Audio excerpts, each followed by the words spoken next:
Hi guys, and welcome back to the Red FC Away Days. Obviously I'm James, not joined today by Adam. And yeah, as you can see today, we're actually not going to have a video from us. It's a video by a friend of ours, Ben HD, going to be showing us the Preston side of things for this match preview. He's going to show us 5 reasons why Preston can beat us. Please go ahead and subscribe to him. Link will be down in the description down below. Fantastic content over there. And yeah, we actually made a video on his channel as well, so that'll be down in the description as well. So yeah, go ahead and crack into Ben's video. Hello everybody and welcome back to a brand new video. So as you can see today guys, I am actually on the Reading FC Away Days channel, and if you can't already tell, I do support Preston North End. So the reason why I am on this channel today guys is to give you 5 reasons why I think Preston could potentially beat Reading on the first day of the season guys. So reason number 1 is defensive stability. I think this was our biggest asset last season, being solid at the back. Last season we actually only conceded 45 goals, which was actually 14 less than Reading did last season. I think what helps in this situation is that we like to play a system with 3 centre-backs and 2 wing-backs. This allows us to soak up a lot of pressure and to limit our opposition to very few chances normally. So this would mean that if Reading were to come up against Preston normally, they would need to be very clinical with scoring their chances. That's what happened for the majority of last season, and really, we didn't really normally concede more than 2 goals in a match. We were very rare to do that, and obviously this season we've added to our defence as well. We've obviously got Andres Lindegaard, the former Man United keeper, on a permanent this season, and we've also added Tommy Spare to our back line as well. Not to mention we have Greg Cunningham, our left back, who last season won our player of the season, so he'll be hoping to carry his form from last season into this season as well. Reason number 2 is set pieces. I think this season Preston are gifted really to have 2 excellent set piece takers in Ben Pringle and Paul Gallagher, and I think this will mean that we'll be extremely potent from dead ball situations. So if any fouls are going to be given away around about the box, expect Preston to pounce on them, whether it's them going to be shooting from themselves or whether we're going to be pumping the ball into the box for our target man Joe Garner, who in my opinion is probably one of the best in the league at what he does. He's not one of the best strikers in the league, but he's definitely one of the best target men in the league in my opinion. The jumping ability of Joe Garner is absolutely ridiculous. For a guy as small as he is, the amount of headers that he actually wins, expect us to be crossing the ball a lot into Joe Garner, especially from set pieces. And I think that's where a majority of Preston's goals will come this season, and hopefully against Reading on the first day of the season.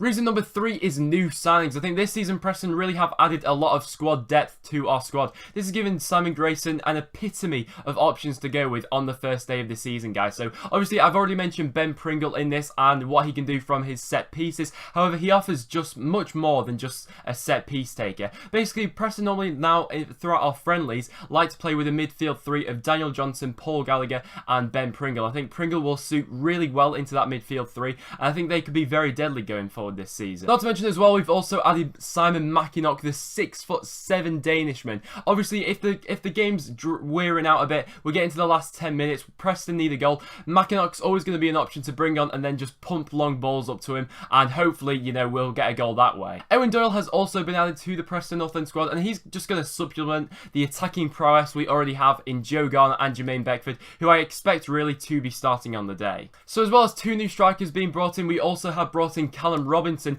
who's yet again another great option to have from the bench. He's a young lad. He's come from Aston Villa, this time on a permanent. We did have him on loan last season. We all know what he's about, and he's a very fast and tricky winger, and hopefully when a lot of your defences will be tiring, Callum Robinson's the guy to bring on. He adds an insurgent of pace into the match, and hopefully we'll be able to break through the back line when your defence is tiring. Reason number 4 is goals from midfield. Obviously, I've already mentioned we'd like to play with a midfield 3 of Ben Pringle, Paul Gallagher and Daniel Johnson, and last season it was actually Daniel Johnson, our centre mid, who finished as our top scorer with 9 goals last season. He'll be hoping to carry on his rich goal scoring form and translate his form last season and carry it on into this season. Obviously, Daniel Johnson actually did score against Reading last season when we were at the Majewski, so it'll be interesting to see if he can do that again this season. I think the thing that works with this midfield 3 the most is they're very interchanging within their positions. They're able to take out different positions on the pitch, and they like to float into different areas of space throughout on the pitch. So I think that if Reading were to use a man marking system, this really could cause a lot of trouble for their midfield trying to pick up our midfield 3, as they like to float around the pitch and be very fluid really. Not very structured, but very fluid. And then reason number 5 is Simon Grayson. Obviously, Simon Grayson Grayson is our manager. The reason I put him in this list is because he's a manager who knows the championship, but most of all, he's a manager who knows how to grind out results. The football we play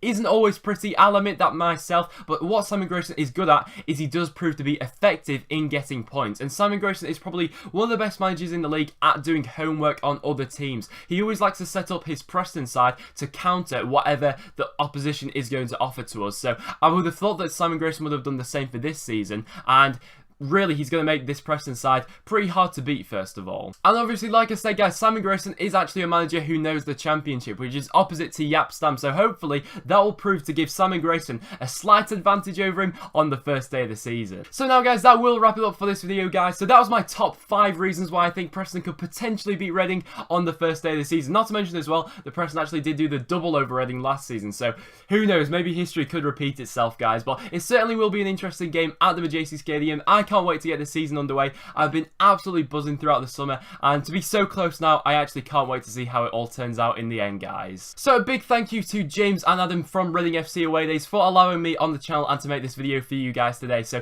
like I said, guys, that will wrap it up for this video. So thank you very much for watching, guys. If you would like to see more of me and check out my content, then you can search up Ben HD on YouTube, guys. Always appreciated if that, but make sure you do subscribe to this channel as well. They make some really cool content. So like I said, guys, thank you very much for watching. Thanks for having me on the channel, and I'll see you all in the next one.